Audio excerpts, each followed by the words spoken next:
ದೆಹಲಿಯ ಕೆಂಪು ಕೋಟೆಯ ಬಳಿ ಕಾರು ಬಾಂಬ್ ಸ್ಫೋಟದ ಬಳಿಕ ರಾಜ್ಯಾದ್ಯಂತ ಕಟ್ಟೆಚ್ಚರ ವಹಿಸಲಾಗಿದೆ. ಅದೇ ರೀತಿ ಉತ್ತರ ಕನ್ನಡ ಜಿಲ್ಲೆಯಲ್ಲೂ ಕೂಡ ತೀವ್ರ ಕಟ್ಟೆಚ್ಚರವನ್ನು ಕೂಡ ಪೊಲೀಸ್ ಇಲಾಖೆಯಿಂದ ಕೈಗೊಂಡಿರುವಂಥದ್ದು. ಯಾಕಂತ ಹೇಳಿದ್ರೆ ಸೂಕ್ಷ್ಮ ಪ್ರದೇಶಗಳ ಮೇಲೆ ಇಲ್ಲಿ ತೀವ್ರ ಪರಿಶೀಲನೆಯನ್ನು ಶೋಧನೆ ಕೂಡ ಮಾಡ್ತಾ ಇರುವಂಥದ್ದು. ನಾನೀಗ ರಾಷ್ಟ್ರೀಯ ಹೆದ್ದಾರಿ 66ರ ಮಾಜಾಳಿ ಸಮೀಪ ಇದ್ದೇನೆ, ಗಮನಿಸ್ಬೋದು. ರಾಷ್ಟ್ರೀಯ ಹೆದ್ದಾರಿ 66ರಲ್ಲಿ ಓಡಾಡುವಂಥ ವಾಹನಗಳನ್ನು ಕೂಡ ಪೊಲೀಸರು ತಪಾಸಣೆಯನ್ನು ಕೂಡ ಮಾಡ್ತಾ ಇರುವಂಥದ್ದು. ಕಳೆದ ರಾತ್ರಿಯಿಂದ ಈವರೆಗೂ ಕೂಡ ನಿರಂತರವಾಗಿ ಪೊಲೀಸರು ಶೋಧ ಕಾರ್ಯಾಚರಣೆಯಲ್ಲಿ ಕೂಡ ತೊಡಗಿರುವಂಥದ್ದು. ಯಾಕಂತ ಹೇಳಿದ್ರೆ ದೆಹಲಿಯ ಕೆಂಪು ಕೋಟೆಯ ಕಾರು ಬಾಂಬ್ ಸ್ಫೋಟದ ಬಳಿಕ ಈಗಾಗಲೇ ರಾಜ್ಯ ಪೊಲೀಸ್ ಇಲಾಖೆಯ ಸೂಚನೆ ಮೇರೆಗೆ ಈ ಒಂದು ಕ್ರಮಗಳನ್ನು ಕೂಡ ಪೊಲೀಸ್ ಇಲಾಖೆಯಿಂದ ಕೈಗೊಳ್ಳಲಾಗ್ತಿದೆ. ಕಾರವಾರದ ಮಾಜಳಿಯ ಗಡಿ ಭಾಗದಲ್ಲೂ ಕೂಡ ಪೊಲೀಸರು ಎಲ್ಲ ವಾಹನಗಳನ್ನು ಕೂಡ ತಪಾಸಣೆ ಮಾಡ್ತಾ ಇರುವಂಥದ್ದು. ಯಾಕಂತ ಹೇಳಿದ್ರೆ ಪೊಲೀಸ್ ವರಿಷ್ಠಾಧಿಕಾರಿ ದೀಪನ್ ಅವರ ನೇತೃತ್ವದಲ್ಲಿ ಈಗಾಗಲೇ ಸೂಕ್ಷ್ಮ ಪ್ರದೇಶಗಳ ಮೇಲೆ ಹೆಚ್ಚಿನ ಪೊಲೀಸ್ ಬಂದೋಬಸ್ತನ್ನು ಕೂಡ ಕೈಗೊಂಡಿರುತ್ತದೆ. ಅದರಲ್ಲೂ ಉತ್ತರ ಕನ್ನಡ ಜಿಲ್ಲೆಯ ಸೂಕ್ಷ್ಮ ಪ್ರದೇಶಗಳಾಗಿರುವಂಥ ಕದಂಬ ನೌಕಾನೆಲೆ ಆಗಿರ್ಬೋದು, ಅಥವಾ ಕೈಗಾ ಅಣುವಿದ್ಯುತ್ ಸ್ಥಾವರ ಆಗಿರ್ಬೋದು, ಮತ್ತು ಅಣೆಕಟ್ಟುಗಳ ಪ್ರದೇಶ, ರೈಲ್ವೆ ನಿಲ್ದಾಣ, ಪ್ರವಾಸಿ ತಾಣಗಳ ಮೇಲೂ ಕೂಡ ಹೀಗಾಗಿ ಪೊಲೀಸರು ಕೂಡ ಶೋಧವನ್ನು ಕೂಡ ಮಾಡ್ತಾ ಇದ್ದಾರೆ. ಗಮನಿಸ್ಬೋದು ಯಾವ ರೀತಿಯಾಗಿ ವಾಹನಗಳ ಪರಿಶೀಲನೆ ಕೂಡ ಮಾಡ್ತಾ ಇದ್ದಾರೆ. ಯಾಕಂದರೆ ದೆಹಲಿಯ ಕೆಂಪು ಕೋಟೆಯಲ್ಲಿ ಕಾರು ಬಾಂಬ್ ಸ್ಫೋಟ ಆದ ಬಳಿಕ ಈಗಾಗಲೇ ಕೇಂದ್ರ ಮತ್ತು ರಾಜ್ಯ ಸರ್ಕಾರಗಳು ಕೂಡ ತೀವ್ರ ಕಟ್ಟೆಚ್ಚರವನ್ನು ಕೂಡ ವಹಿಸಿರುವಂಥದ್ದು. ರಾಷ್ಟ್ರೀಯ ಹೆದ್ದಾರಿ 66ರ ಈ ಮಾರ್ಗ ಅಂತ ಹೇಳಿದ್ರೆ ಗೋವಾದಿಂದ ಕರ್ನಾಟಕಕ್ಕೆ ಪ್ರವೇಶಿಸುವಂಥ ವಾಹನಗಳನ್ನು ಕೂಡ ತಪಾಸಣೆ ಮಾಡಿದೆ. ಯಾಕಂತ ಹೇಳಿದ್ರೆ ಗೋವಾದಲ್ಲಿ ಈಗಾಗಲೇ ವಿಮಾನ ನಿಲ್ದಾಣಗಳು ಇರೋದ್ರಿಂದ ಹೊರ ದೇಶಗಳಿಂದ ಕೂಡ ಜನರು ಕೂಡ ಬರುವ ಸಾಧ್ಯತೆಗಳು ಇದೆ. ಈ ಹಿನ್ನೆಲೆಯಲ್ಲಿ ಈ ಒಂದು ಕಟ್ಟೆಚ್ಚರವನ್ನು ಕೂಡ ವಹಿಸಲಾಗಿರುವಂಥದ್ದು. ಈಗಾಗಲೇ ನಿನ್ನೆಯಿಂದ ಈವರೆಗೂ ಕೂಡ ಉತ್ತರ ಕನ್ನಡ ಜಿಲ್ಲೆಯ ವಿವಿಧ ರೈಲು ನಿಲ್ದಾಣಗಳಾಗಿರ್ಬೋದು, ಬಸ್ ನಿಲ್ದಾಣಗಳಾಗಿರ್ಬೋದು, ಅಥವಾ ನ್ಯಾಯಾಲಯದ ಆವರಣದಲ್ಲೂ ಕೂಡ ಈಗಾಗಲೇ ಶ್ವಾನದಳ ಮತ್ತು ಬಾಂಬ್ ನಿಷ್ಕ್ರಿಯ ದಳದಿಂದ ಪರಿಶೀಲನೆ ಕೂಡ ನಡೆದಿರುವಂಥದ್ದು. ಒಟ್ಟಿನಲ್ಲಿ ಉತ್ತರ ಕನ್ನಡ ಜಿಲ್ಲೆಯ ಸೂಕ್ಷ್ಮ ಪ್ರದೇಶಗಳ ಮೇಲೆ ಉಗ್ರರ ಒಂದು ಕಣ್ಣು ಇದ್ದೇ ಇದೆ. ಕಳೆದ ಹಲವು ವರ್ಷಗಳಿಂದ ಗುಪ್ತಚರ ಇಲಾಖೆ ಕೂಡ ಪಶ್ಚಿಮ ಕರಾವಳಿಯಲ್ಲಿ ಉಗ್ರರು ನುಸುಳುವ ಸಾಧ್ಯತೆಗಳ ಬಗ್ಗೆ ತಿಳಿಸಿರುವಂಥದ್ದು. ಅದೇ ರೀತಿ ಕೂಡ ಕೆಂಪು ಕೋಟೆಯ ಒಂದು ಇದು ಕಾರ್ ಬಾಂಬ್ ಸ್ಫೋಟದ ಬಳಿಕ ಗಂಭೀರವಾಗಿ ಪಡೆದುಕೊಂಡಂಥ ಗೃಹ ಇಲಾಖೆ ಈಗಾಗಲೇ ಎಲ್ಲೆಡೆ ಕೂಡ ತೀವ್ರ ಕಟ್ಟೆಚ್ಚರವನ್ನು ವಹಿಸುವಂತೆ ಸೂಚನೆಯನ್ನು ಕೂಡ ನೀಡಿದೆ. ಹೀಗಾಗಿ ಸಂಬಂಧಪಟ್ಟ ಪೊಲೀಸ್ ಇಲಾಖೆಯಿಂದ ಆಯಕಟ್ಟಿನ ಸ್ಥಳಗಳಲ್ಲೂ ಕೂಡ ಪರಿಶೀಲನೆ ಕೂಡ ನಡೀತಿದೆ, ಎಚ್ಚರಿಕೆ ಕೂಡ ವಹಿಸಲಾಗಿರುವಂಥದ್ದು. ಹೀಗಾಗಿ ಉತ್ತರ ಕನ್ನಡ ಜಿಲ್ಲೆಯಲ್ಲಿ ಕೂಡ ಈ ರೀತಿಯಾಗಿ ಒಂದು ರೀತಿಯ ಭದ್ರತೆ ಕೂಡ ಬಿಗಿಯಾಗಿದೆ ಅಂತ ಹೇಳ್ಬೋದು. ಕ್ಯಾಮ್ರಾ ಪರ್ಸನ್ ಕಿಶನ್ ಗುರು ಜೊತೆ ನಾನು ಶೇಷಗಿರಿ ಮುಂಡಳ್ಳಿ, ರಿಪಬ್ಲಿಕ್ ಕನ್ನಡ, ಕಾರವಾರ. ದೆಹಲಿಯ ಕೆಂಪು ಕೋಟೆಯ ಬಳಿ ಕಾರು ಬಾಂಬ್ ಸ್ಫೋಟದ ಬಳಿಕ ರಾಜ್ಯಾದ್ಯಂತ ಕಟ್ಟೆಚ್ಚರ ವಹಿಸಲಾಗಿದೆ. ಅದೇ ರೀತಿ ಉತ್ತರ ಕನ್ನಡ ಜಿಲ್ಲೆಯಲ್ಲೂ ಕೂಡ ತೀವ್ರ ಕಟ್ಟೆಚ್ಚರವನ್ನು ಕೂಡ ಪೊಲೀಸ್ ಇಲಾಖೆಯಿಂದ ಕೈಗೊಂಡಿರುವಂಥದ್ದು. ಯಾಕಂತ ಹೇಳಿದ್ರೆ ಸೂಕ್ಷ್ಮ ಪ್ರದೇಶಗಳ ಮೇಲೆ ಇಲ್ಲಿ ತೀವ್ರ ಪರಿಶೀಲನೆಯನ್ನು ಶೋಧನೆ ಕೂಡ ಮಾಡ್ತಾ ಇರುವಂಥದ್ದು. ನಾನೀಗ ರಾಷ್ಟ್ರೀಯ ಹೆದ್ದಾರಿ 66ರ ಮಾಜಾಳಿ ಸಮೀಪ ಇದ್ದೇನೆ, ಗಮನಿಸ್ಬೋದು. ರಾಷ್ಟ್ರೀಯ ಹೆದ್ದಾರಿ 66ರಲ್ಲಿ ಓಡಾಡುವಂಥ ವಾಹನಗಳನ್ನು ಕೂಡ ಪೊಲೀಸರು ತಪಾಸಣೆಯನ್ನು ಕೂಡ ಮಾಡ್ತಾ ಇರುವಂಥದ್ದು. ಕಳೆದ ರಾತ್ರಿಯಿಂದ ಈವರೆಗೂ ಕೂಡ ನಿರಂತರವಾಗಿ ಪೊಲೀಸರು ಶೋಧ ಕಾರ್ಯಾಚರಣೆಯಲ್ಲಿ ಕೂಡ ತೊಡಗಿರುವಂಥದ್ದು. ಯಾಕಂತ ಹೇಳಿದ್ರೆ ದೆಹಲಿಯ ಕೆಂಪು ಕೋಟೆಯ ಕಾರು ಬಾಂಬ್ ಸ್ಫೋಟದ ಬಳಿಕ ಈಗಾಗಲೇ ರಾಜ್ಯ ಪೊಲೀಸ್ ಇಲಾಖೆಯ ಸೂಚನೆ ಮೇರೆಗೆ ಈ ಒಂದು ಕ್ರಮಗಳನ್ನು ಕೂಡ ಪೊಲೀಸ್ ಇಲಾಖೆಯಿಂದ ಕೈಗೊಳ್ಳಲಾಗ್ತಿದೆ. ಕಾರವಾರದ ಮಾಜಳಿಯ ಗಡಿ ಭಾಗದಲ್ಲೂ ಕೂಡ ಪೊಲೀಸರು ಎಲ್ಲ ವಾಹನಗಳನ್ನು ಕೂಡ ತಪಾಸಣೆ ಮಾಡ್ತಾ ಇರುವಂಥದ್ದು. ಯಾಕಂತ ಹೇಳಿದ್ರೆ ಪೊಲೀಸ್ ವರಿಷ್ಠಾಧಿಕಾರಿ ದೀಪನ್ ಅವರ ನೇತೃತ್ವದಲ್ಲಿ ಈಗಾಗಲೇ ಸೂಕ್ಷ್ಮ ಪ್ರದೇಶಗಳ ಮೇಲೆ ಹೆಚ್ಚಿನ ಪೊಲೀಸ್ ಬಂದೋಬಸ್ತನ್ನು ಕೂಡ ಕೈಗೊಂಡಿರುತ್ತದೆ. ಅದರಲ್ಲೂ ಉತ್ತರ ಕನ್ನಡ ಜಿಲ್ಲೆಯ ಸೂಕ್ಷ್ಮ ಪ್ರದೇಶಗಳಾಗಿರುವಂಥ ಕದಂಬ ನೌಕಾನೆಲೆ ಆಗಿರ್ಬೋದು, ಅಥವಾ ಕೈಗಾ ಅಣುವಿದ್ಯುತ್ ಸ್ಥಾವರ ಆಗಿರ್ಬೋದು, ಮತ್ತು ಅಣೆಕಟ್ಟುಗಳ ಪ್ರದೇಶ, ರೈಲ್ವೆ ನಿಲ್ದಾಣ, ಪ್ರವಾಸಿ ತಾಣಗಳ ಮೇಲೂ ಕೂಡ ಹೀಗಾಗಿ ಪೊಲೀಸರು ಕೂಡ ಶೋಧವನ್ನು ಕೂಡ ಮಾಡ್ತಾ ಇದ್ದಾರೆ. ಗಮನಿಸ್ಬೋದು ಯಾವ ರೀತಿಯಾಗಿ ವಾಹನಗಳ ಪರಿಶೀಲನೆ ಕೂಡ ಮಾಡ್ತಾ ಇದ್ದಾರೆ. ಯಾಕಂದರೆ ದೆಹಲಿಯ ಕೆಂಪು ಕೋಟೆಯಲ್ಲಿ ಕಾರು ಬಾಂಬ್ ಸ್ಫೋಟ ಆದ ಬಳಿಕ ಈಗಾಗಲೇ ಕೇಂದ್ರ ಮತ್ತು ರಾಜ್ಯ ಸರ್ಕಾರಗಳು ಕೂಡ ತೀವ್ರ ಕಟ್ಟೆಚ್ಚರವನ್ನು ಕೂಡ ವಹಿಸಿರುವಂಥದ್ದು. ರಾಷ್ಟ್ರೀಯ ಹೆದ್ದಾರಿ 66ರ ಈ ಮಾರ್ಗ ಅಂತ ಹೇಳಿದ್ರೆ ಗೋವಾದಿಂದ ಕರ್ನಾಟಕಕ್ಕೆ ಪ್ರವೇಶಿಸುವಂಥ ವಾಹನಗಳನ್ನು ಕೂಡ ತಪಾಸಣೆ ಮಾಡಿದೆ. ಯಾಕಂತ ಹೇಳಿದ್ರೆ ಗೋವಾದಲ್ಲಿ ಈಗಾಗಲೇ ವಿಮಾನ ನಿಲ್ದಾಣಗಳು ಇರೋದ್ರಿಂದ ಹೊರ ದೇಶಗಳಿಂದ ಕೂಡ ಜನರು ಕೂಡ ಬರುವ ಸಾಧ್ಯತೆಗಳು ಇದೆ. ಈ ಹಿನ್ನೆಲೆಯಲ್ಲಿ ಈ ಒಂದು ಕಟ್ಟೆಚ್ಚರವನ್ನು ಕೂಡ ವಹಿಸಲಾಗಿರುವಂಥದ್ದು. ಈಗಾಗಲೇ ನಿನ್ನೆಯಿಂದ ಈವರೆಗೂ ಕೂಡ ಉತ್ತರ ಕನ್ನಡ ಜಿಲ್ಲೆಯ ವಿವಿಧ ರೈಲು ನಿಲ್ದಾಣಗಳಾಗಿರ್ಬೋದು, ಬಸ್ ನಿಲ್ದಾಣಗಳಾಗಿರ್ಬೋದು, ಅಥವಾ ನ್ಯಾಯಾಲಯದ ಆವರಣದಲ್ಲೂ ಕೂಡ ಈಗಾಗಲೇ ಶ್ವಾನದಳ ಮತ್ತು ಬಾಂಬ್ ನಿಷ್ಕ್ರಿಯ ದಳದಿಂದ ಪರಿಶೀಲನೆ ಕೂಡ ನಡೆದಿರುವಂಥದ್ದು. ಒಟ್ಟಿನಲ್ಲಿ ಉತ್ತರ ಕನ್ನಡ ಜಿಲ್ಲೆಯ ಸೂಕ್ಷ್ಮ ಪ್ರದೇಶಗಳ ಮೇಲೆ ಉಗ್ರರ ಒಂದು ಕಣ್ಣು ಇದ್ದೇ ಇದೆ. ಕಳೆದ ಹಲವು ವರ್ಷಗಳಿಂದ ಗುಪ್ತಚರ ಇಲಾಖೆ ಕೂಡ ಪಶ್ಚಿಮ ಕರಾವಳಿಯಲ್ಲಿ ಉಗ್ರರು ನುಸುಳುವ ಸಾಧ್ಯತೆಗಳ ಬಗ್ಗೆ ತಿಳಿಸಿರುವಂಥದ್ದು.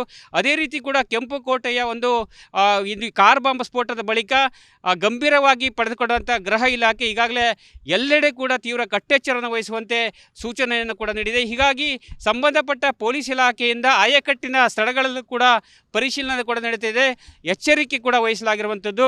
ಹೀಗಾಗಿ ಉತ್ತರ ಕನ್ನಡ ಜಿಲ್ಲೆಯಲ್ಲಿ ಕೂಡ ಈ ರೀತಿಯಾಗಿ ಒಂದು ರೀತಿಯ ಭದ್ರತೆ ಕೂಡ ಬಿಗಿಯಾಗಿದೆ ಅಂತ ಹೇಳ್ಬೋದು. ಕ್ಯಾಮ್ರಾ ಪರ್ಸನ್ ಕಿಶನ್ ಗುರು ಜೊತೆ ನಾನು ಶೇಷಗಿರಿ ಮುಂಡಳ್ಳಿ, ರಿಪಬ್ಲಿಕ್ ಕನ್ನಡ, ಕಾರವಾರ. ದೆಹಲಿಯ ಕೆಂಪು ಕೋಟೆಯ ಬಳಿ ಕಾರು ಬಾಂಬ್ ಸ್ಫೋಟದ ಬಳಿಕ ರಾಜ್ಯಾದ್ಯಂತ ಕಟ್ಟೆಚ್ಚರ ವಹಿಸಲಾಗಿದೆ. ಅದೇ ರೀತಿ ಉತ್ತರ ಕನ್ನಡ ಜಿಲ್ಲೆಯಲ್ಲೂ ಕೂಡ ತೀವ್ರ ಕಟ್ಟೆಚ್ಚರವನ್ನು ಕೂಡ ಪೊಲೀಸ್ ಇಲಾಖೆಯಿಂದ ಕೈಗೊಂಡಿರುವಂಥದ್ದು.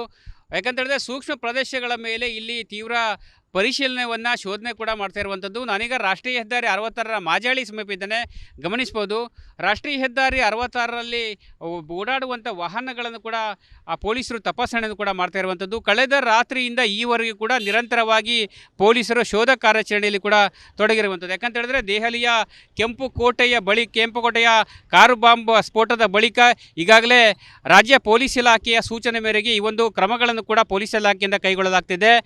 ಕಾರವಾರದ ಮಾಜಳಿಯ ಗಡಿ ಭಾಗದಲ್ಲೂ ಕೂಡ ಪೊಲೀಸರು ಎಲ್ಲ ವಾಹನಗಳನ್ನು ಕೂಡ ತಪಾಸಣೆ ಮಾಡ್ತಾ ಇರುವಂಥದ್ದು. ಯಾಕಂತ ಹೇಳಿದ್ರೆ ಪೊಲೀಸ್ ವರಿಷ್ಠಾಧಿಕಾರಿ ದೀಪನ್ ಅವರ ನೇತೃತ್ವದಲ್ಲಿ ಈಗಾಗಲೇ ಸೂಕ್ಷ್ಮ ಪ್ರದೇಶಗಳ ಮೇಲೆ ಹೆಚ್ಚಿನ ಪೊಲೀಸ್ ಬಂದೋಬಸ್ತನ್ನು ಕೂಡ ಕೈಗೊಂಡಿರುತ್ತದೆ. ಅದರಲ್ಲೂ ಉತ್ತರ ಕನ್ನಡ ಜಿಲ್ಲೆಯ ಸೂಕ್ಷ್ಮ ಪ್ರದೇಶಗಳಾಗಿರುವಂಥ ಕದಂಬ ನೌಕಾನೆಲೆ ಆಗಿರ್ಬೋದು, ಅಥವಾ ಕೈಗಾ ಅಣುವಿದ್ಯುತ್ ಸ್ಥಾವರ ಆಗಿರ್ಬೋದು, ಮತ್ತು ಅಣೆಕಟ್ಟುಗಳ ಪ್ರದೇಶ, ರೈಲ್ವೆ ನಿಲ್ದಾಣ, ಪ್ರವಾಸಿ ತಾಣಗಳ ಮೇಲೂ ಕೂಡ ಹೀಗಾಗಿ ಪೊಲೀಸರು ಕೂಡ ಶೋಧವನ್ನು ಕೂಡ ಮಾಡ್ತಾ ಇದ್ದಾರೆ. ಗಮನಿಸ್ಬೋದು ಯಾವ ರೀತಿಯಾಗಿ ವಾಹನಗಳ ಪರಿಶೀಲನೆ ಕೂಡ ಮಾಡ್ತಾ ಇದ್ದಾರೆ. ಯಾಕಂದರೆ ದೆಹಲಿಯ ಕೆಂಪು ಕೋಟೆಯಲ್ಲಿ ಕಾರು ಬಾಂಬ್ ಸ್ಫೋಟ ಆದ ಬಳಿಕ ಈಗಾಗಲೇ ಕೇಂದ್ರ ಮತ್ತು ರಾಜ್ಯ ಸರ್ಕಾರಗಳು ಕೂಡ ತೀವ್ರ ಕಟ್ಟೆಚ್ಚರವನ್ನು ಕೂಡ ವಹಿಸಿರುವಂಥದ್ದು. ರಾಷ್ಟ್ರೀಯ ಹೆದ್ದಾರಿ 66ರ ಈ ಮಾರ್ಗ ಅಂತ ಹೇಳಿದ್ರೆ ಗೋವಾದಿಂದ ಕರ್ನಾಟಕಕ್ಕೆ ಪ್ರವೇಶಿಸುವಂಥ ವಾಹನಗಳನ್ನು ಕೂಡ ತಪಾಸಣೆ ಮಾಡಿದೆ. ಯಾಕಂತ ಹೇಳಿದ್ರೆ ಗೋವಾದಲ್ಲಿ ಈಗಾಗಲೇ ವಿಮಾನ ನಿಲ್ದಾಣಗಳು ಇರೋದ್ರಿಂದ ಹೊರ ದೇಶಗಳಿಂದ ಕೂಡ ಜನರು ಕೂಡ ಬರುವ ಸಾಧ್ಯತೆಗಳು ಇದೆ. ಈ ಹಿನ್ನೆಲೆಯಲ್ಲಿ ಈ ಒಂದು ಕಟ್ಟೆಚ್ಚರವನ್ನು ಕೂಡ ವಹಿಸಲಾಗಿರುವಂಥದ್ದು. ಈಗಾಗಲೇ ನಿನ್ನೆಯಿಂದ ಈವರೆಗೂ ಕೂಡ ಉತ್ತರ ಕನ್ನಡ ಜಿಲ್ಲೆಯ ವಿವಿಧ ರೈಲು ನಿಲ್ದಾಣಗಳಾಗಿರ್ಬೋದು, ಬಸ್ ನಿಲ್ದಾಣಗಳಾಗಿರ್ಬೋದು, ಅಥವಾ ನ್ಯಾಯಾಲಯದ ಆವರಣದಲ್ಲೂ ಕೂಡ ಈಗಾಗಲೇ ಶ್ವಾನದಳ ಮತ್ತು ಬಾಂಬ್ ನಿಷ್ಕ್ರಿಯ ದಳದಿಂದ ಪರಿಶೀಲನೆ ಕೂಡ ನಡೆದಿರುವಂಥದ್ದು. ಒಟ್ಟಿನಲ್ಲಿ ಉತ್ತರ ಕನ್ನಡ ಜಿಲ್ಲೆಯ ಸೂಕ್ಷ್ಮ ಪ್ರದೇಶಗಳ ಮೇಲೆ ಉಗ್ರರ ಒಂದು ಕಣ್ಣು ಇದ್ದೇ ಇದೆ. ಕಳೆದ ಹಲವು ವರ್ಷಗಳಿಂದ ಗುಪ್ತಚರ ಇಲಾಖೆ ಕೂಡ ಪಶ್ಚಿಮ ಕರಾವಳಿಯಲ್ಲಿ ಉಗ್ರರು ನುಸುಳುವ ಸಾಧ್ಯತೆಗಳ ಬಗ್ಗೆ ತಿಳಿಸಿರುವಂಥದ್ದು. ಅದೇ ರೀತಿ ಕೂಡ ಕೆಂಪು ಕೋಟೆಯ ಒಂದು ಇದು ಕಾರ್ ಬಾಂಬ್ ಸ್ಫೋಟದ ಬಳಿಕ ಗಂಭೀರವಾಗಿ ಪಡೆದುಕೊಂಡಂಥ ಗೃಹ ಇಲಾಖೆ ಈಗಾಗಲೇ ಎಲ್ಲೆಡೆ ಕೂಡ ತೀವ್ರ ಕಟ್ಟೆಚ್ಚರವನ್ನು ವಹಿಸುವಂತೆ ಸೂಚನೆಯನ್ನು ಕೂಡ ನೀಡಿದೆ. ಹೀಗಾಗಿ ಸಂಬಂಧಪಟ್ಟ ಪೊಲೀಸ್ ಇಲಾಖೆಯಿಂದ ಆಯಕಟ್ಟಿನ ಸ್ಥಳಗಳಲ್ಲೂ ಕೂಡ ಪರಿಶೀಲನೆ ಕೂಡ ನಡೀತಿದೆ, ಎಚ್ಚರಿಕೆ ಕೂಡ ವಹಿಸಲಾಗಿರುವಂಥದ್ದು. ಹೀಗಾಗಿ ಉತ್ತರ ಕನ್ನಡ ಜಿಲ್ಲೆಯಲ್ಲಿ ಕೂಡ ಈ ರೀತಿಯಾಗಿ ಒಂದು ರೀತಿಯ ಭದ್ರತೆ ಕೂಡ ಬಿಗಿಯಾಗಿದೆ ಅಂತ ಹೇಳ್ಬೋದು. ಕ್ಯಾಮ್ರಾ ಪರ್ಸನ್ ಕಿಶನ್ ಗುರು ಜೊತೆ ನಾನು ಶೇಷಗಿರಿ ಮುಂಡಳ್ಳಿ, ರಿಪಬ್ಲಿಕ್ ಕನ್ನಡ, ಕಾರವಾರ. ದೆಹಲಿಯ ಕೆಂಪು ಕೋಟೆಯ ಬಳಿ ಕಾರು ಬಾಂಬ್ ಸ್ಫೋಟದ ಬಳಿಕ ರಾಜ್ಯಾದ್ಯಂತ ಕಟ್ಟೆಚ್ಚರ ವಹಿಸಲಾಗಿದೆ. ಅದೇ ರೀತಿ ಉತ್ತರ ಕನ್ನಡ ಜಿಲ್ಲೆಯಲ್ಲೂ ಕೂಡ ತೀವ್ರ ಕಟ್ಟೆಚ್ಚರವನ್ನು ಕೂಡ ಪೊಲೀಸ್ ಇಲಾಖೆಯಿಂದ ಕೈಗೊಂಡಿರುವಂಥದ್ದು. ಯಾಕಂತ ಹೇಳಿದ್ರೆ ಸೂಕ್ಷ್ಮ ಪ್ರದೇಶಗಳ ಮೇಲೆ ಇಲ್ಲಿ ತೀವ್ರ ಪರಿಶೀಲನೆಯನ್ನು ಶೋಧನೆ ಕೂಡ ಮಾಡ್ತಾ ಇರುವಂಥದ್ದು. ನಾನೀಗ ರಾಷ್ಟ್ರೀಯ ಹೆದ್ದಾರಿ 66ರ ಮಾಜಾಳಿ ಸಮೀಪ ಇದ್ದೇನೆ, ಗಮನಿಸ್ಬೋದು. ರಾಷ್ಟ್ರೀಯ ಹೆದ್ದಾರಿ 66ರಲ್ಲಿ ಓಡಾಡುವಂಥ ವಾಹನಗಳನ್ನು ಕೂಡ ಪೊಲೀಸರು ತಪಾಸಣೆಯನ್ನು ಕೂಡ ಮಾಡ್ತಾ ಇರುವಂಥದ್ದು. ಕಳೆದ ರಾತ್ರಿಯಿಂದ ಈವರೆಗೂ ಕೂಡ ನಿರಂತರವಾಗಿ ಪೊಲೀಸರು ಶೋಧ ಕಾರ್ಯಾಚರಣೆಯಲ್ಲಿ ಕೂಡ ತೊಡಗಿರುವಂಥದ್ದು. ಯಾಕಂತ ಹೇಳಿದ್ರೆ ದೆಹಲಿಯ ಕೆಂಪು ಕೋಟೆಯ ಕಾರು ಬಾಂಬ್ ಸ್ಫೋಟದ ಬಳಿಕ ಈಗಾಗಲೇ ರಾಜ್ಯ ಪೊಲೀಸ್ ಇಲಾಖೆಯ ಸೂಚನೆ ಮೇರೆಗೆ ಈ ಒಂದು ಕ್ರಮಗಳನ್ನು ಕೂಡ ಪೊಲೀಸ್ ಇಲಾಖೆಯಿಂದ ಕೈಗೊಳ್ಳಲಾಗ್ತಿದೆ. ಕಾರವಾರದ ಮಾಜಳಿಯ ಗಡಿ ಭಾಗದಲ್ಲೂ ಕೂಡ ಪೊಲೀಸರು ಎಲ್ಲ ವಾಹನಗಳನ್ನು ಕೂಡ ತಪಾಸಣೆ ಮಾಡ್ತಾ ಇರುವಂಥದ್ದು. ಯಾಕಂತ ಹೇಳಿದ್ರೆ ಪೊಲೀಸ್ ವರಿಷ್ಠಾಧಿಕಾರಿ ದೀಪನ್ ಅವರ ನೇತೃತ್ವದಲ್ಲಿ ಈಗಾಗಲೇ ಸೂಕ್ಷ್ಮ ಪ್ರದೇಶಗಳ ಮೇಲೆ ಹೆಚ್ಚಿನ ಪೊಲೀಸ್ ಬಂದೋಬಸ್ತನ್ನು ಕೂಡ ಕೈಗೊಂಡಿರುತ್ತದೆ. ಅದರಲ್ಲೂ ಉತ್ತರ ಕನ್ನಡ ಜಿಲ್ಲೆಯ ಸೂಕ್ಷ್ಮ ಪ್ರದೇಶಗಳಾಗಿರುವಂಥ ಕದಂಬ ನೌಕಾನೆಲೆ ಆಗಿರ್ಬೋದು, ಅಥವಾ ಕೈಗಾ ಅಣುವಿದ್ಯುತ್ ಸ್ಥಾವರ ಆಗಿರ್ಬೋದು, ಮತ್ತು ಅಣೆಕಟ್ಟುಗಳ ಪ್ರದೇಶ, ರೈಲ್ವೆ ನಿಲ್ದಾಣ, ಪ್ರವಾಸಿ ತಾಣಗಳ ಮೇಲೂ ಕೂಡ ಹೀಗಾಗಿ ಪೊಲೀಸರು ಕೂಡ ಶೋಧವನ್ನು ಕೂಡ ಮಾಡ್ತಾ ಇದ್ದಾರೆ. ಗಮನಿಸ್ಬೋದು ಯಾವ ರೀತಿಯಾಗಿ ವಾಹನಗಳ ಪರಿಶೀಲನೆ ಕೂಡ ಮಾಡ್ತಾ ಇದ್ದಾರೆ. ಯಾಕಂದರೆ ದೆಹಲಿಯ ಕೆಂಪು ಕೋಟೆಯಲ್ಲಿ ಕಾರು ಬಾಂಬ್ ಸ್ಫೋಟ ಆದ ಬಳಿಕ ಈಗಾಗಲೇ ಕೇಂದ್ರ ಮತ್ತು ರಾಜ್ಯ ಸರ್ಕಾರಗಳು ಕೂಡ ತೀವ್ರ ಕಟ್ಟೆಚ್ಚರವನ್ನು ಕೂಡ ವಹಿಸಿರುವಂಥದ್ದು. ರಾಷ್ಟ್ರೀಯ ಹೆದ್ದಾರಿ 66ರ ಈ ಮಾರ್ಗ ಅಂತ ಹೇಳಿದ್ರೆ ಗೋವಾದಿಂದ ಕರ್ನಾಟಕಕ್ಕೆ ಪ್ರವೇಶಿಸುವಂಥ ವಾಹನಗಳನ್ನು ಕೂಡ ತಪಾಸಣೆ ಮಾಡಿದೆ. ಯಾಕಂತ ಹೇಳಿದ್ರೆ ಗೋವಾದಲ್ಲಿ ಈಗಾಗಲೇ ವಿಮಾನ ನಿಲ್ದಾಣಗಳು ಇರೋದ್ರಿಂದ ಹೊರ ದೇಶಗಳಿಂದ ಕೂಡ ಜನರು ಕೂಡ ಬರುವ ಸಾಧ್ಯತೆಗಳು ಇದೆ. ಈ ಹಿನ್ನೆಲೆಯಲ್ಲಿ ಈ ಒಂದು ಕಟ್ಟೆಚ್ಚರವನ್ನು ಕೂಡ ವಹಿಸಲಾಗಿರುವಂಥದ್ದು. ಈಗಾಗಲೇ ನಿನ್ನೆಯಿಂದ ಈವರೆಗೂ ಕೂಡ ಉತ್ತರ ಕನ್ನಡ ಜಿಲ್ಲೆಯ ವಿವಿಧ ರೈಲು ನಿಲ್ದಾಣಗಳಾಗಿರ್ಬೋದು, ಬಸ್ ನಿಲ್ದಾಣಗಳಾಗಿರ್ಬೋದು, ಅಥವಾ ನ್ಯಾಯಾಲಯದ ಆವರಣದಲ್ಲೂ ಕೂಡ ಈಗಾಗಲೇ ಶ್ವಾನದಳ ಮತ್ತು ಬಾಂಬ್ ನಿಷ್ಕ್ರಿಯ ದಳದಿಂದ ಪರಿಶೀಲನೆ ಕೂಡ ನಡೆದಿರುವಂಥದ್ದು. ಒಟ್ಟಿನಲ್ಲಿ ಉತ್ತರ ಕನ್ನಡ ಜಿಲ್ಲೆಯ ಸೂಕ್ಷ್ಮ ಪ್ರದೇಶಗಳ ಮೇಲೆ ಉಗ್ರರ ಒಂದು ಕಣ್ಣು ಇದ್ದೇ ಇದೆ. ಕಳೆದ ಹಲವು ವರ್ಷಗಳಿಂದ ಗುಪ್ತಚರ ಇಲಾಖೆ ಕೂಡ ಪಶ್ಚಿಮ ಕರಾವಳಿಯಲ್ಲಿ ಉಗ್ರರು ನುಸುಳುವ ಸಾಧ್ಯತೆಗಳ ಬಗ್ಗೆ ತಿಳಿಸಿರುವಂತು. ಅದೇ ರೀತಿ ಕೂಡ ಕೆಂಪುಕೋಟೆಯ ಒಂದು ಇದು ಕಾರ್ ಬಾಂಬ್ ಸ್ಫೋಟದ ಬಳಿಕ ಗಂಭೀರವಾಗಿ ಪಡೆದುಕೊಂಡಂಥ ಗೃಹ ಇಲಾಖೆ ಈಗಾಗಲೇ ಎಲ್ಲೆಡೆ ಕೂಡ ತೀವ್ರ ಕಟ್ಟೆಚ್ಚರವನ್ನು ವಹಿಸುವಂತೆ ಸೂಚನೆಯನ್ನು ಕೂಡ ನೀಡಿದೆ. ಹೀಗಾಗಿ ಸಂಬಂಧಪಟ್ಟ ಪೊಲೀಸ್ ಇಲಾಖೆಯಿಂದ ಆಯಕಟ್ಟಿನ ಸ್ಥಳಗಳಲ್ಲೂ ಕೂಡ ಪರಿಶೀಲನೆ ಕೂಡ ನಡೀತಿದೆ, ಎಚ್ಚರಿಕೆ ಕೂಡ ವಹಿಸಲಾಗಿರುವಂಥದ್ದು. ಹೀಗಾಗಿ ಉತ್ತರ ಕನ್ನಡ ಜಿಲ್ಲೆಯಲ್ಲಿ ಕೂಡ ಈ ರೀತಿಯಾಗಿ ಒಂದು ರೀತಿಯ ಭದ್ರತೆ ಕೂಡ ಬಿಗಿಯಾಗಿದೆ ಅಂತ ಹೇಳ್ಬೋದು. ಕ್ಯಾಮ್ರಾ ಪರ್ಸನ್ ಕಿಶನ್ ಗುರು ಜೊತೆ ನಾನು ಶೇಷಗಿರಿ ಮುಂಡಳ್ಳಿ, ರಿಪಬ್ಲಿಕ್ ಕನ್ನಡ, ಕಾರವಾರ.